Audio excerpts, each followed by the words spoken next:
Alrighty, so here I have a momentum practice problem for you. And in this case, we've got an 8 kilogram block moving at 5 meters per second to the right. And that crashes into a 6 kilogram block moving to the left at 2 meters per second. Then they say the 6 kilogram block bounces back to the right at 2 meters per second, and they want to know what's the final velocity of the 8 kilogram block. Okay, so the big problem here is there's too many words. Let's make a picture out of it. So I've got an 8 kilogram block that's moving to the right at 5 meters per second. And I've got a 6 kilogram block, and they tell me that's moving to the left at 2 meters per second. Okay, that's before. So I'm going to call this A. Okay, after, I'll call this B, right? They say that the 6 kilogram block is moving to the right at 2 meters per second.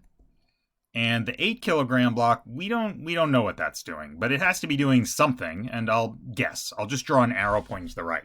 If I've guessed wrong and it's pointing to the left, I'll get a negative answer, and that will explain to me that I've picked the wrong answer. But I'm just going to assume that it points to the right and let the algebra tell me whether I'm right or wrong, okay?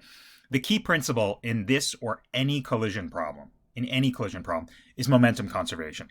Basically, what we're saying is that the total momentum is always the same number. Always the same number. That means that if I calculate the total momentum for scenario A, I'll get the same as the total momentum in B. Okay? So remember, momentum's a vector. If it points to the left, it's negative. If it points to the right, it's positive. So let's look at A. In part A, right? Let's look at the total momentum here.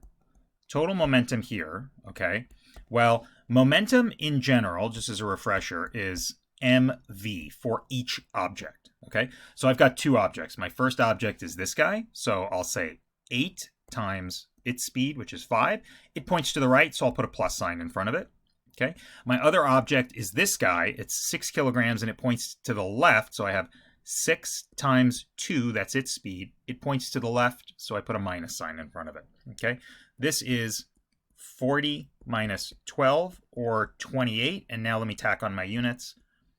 Kilogram meters per second. Okay, that's the total momentum. Whatever happens in the system, that always has to be the same number. So let's now calculate it for B.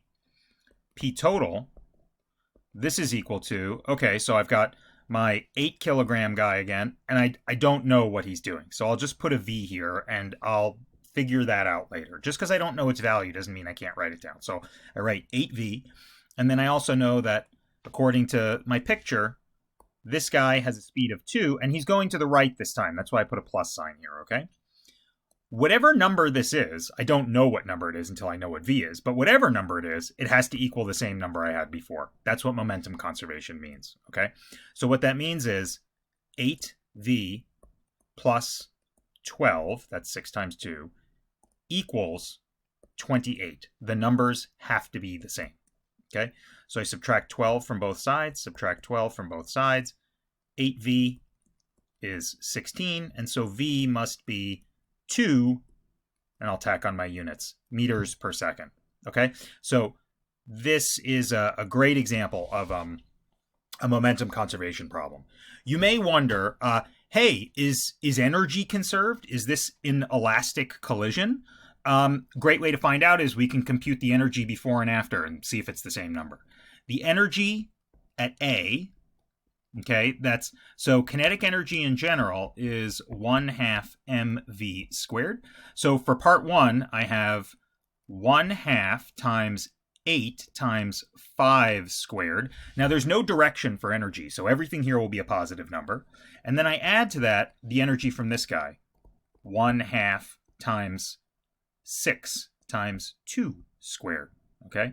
So this is 25 times 8, which is 200, divided by 2 is 100, plus 12, so 112 joules, okay? Let's see what the energy in B is. If it's the same number, energy is conserved. If it's not, energy is not conserved. So let's see. This is 1/2 times 8 times its final speed, which is 2 squared, plus 1/2 times 6 times its final speed, which is 2 squared. We don't even really need to do the arithmetic because you can see, look, this is the same and this is smaller already. So energy is definitely not going to be conserved. But let's just get a number for it anyway. This is 16 plus 12, or 28 joules. That means this collision is inelastic. Energy is not conserved. And you may say, wait a minute, well, how could energy not be conserved? Well, when they crashed together, they made a lot of noise, and one of them caught on fire, and their temperature increased, so we lost energy to heat and sound.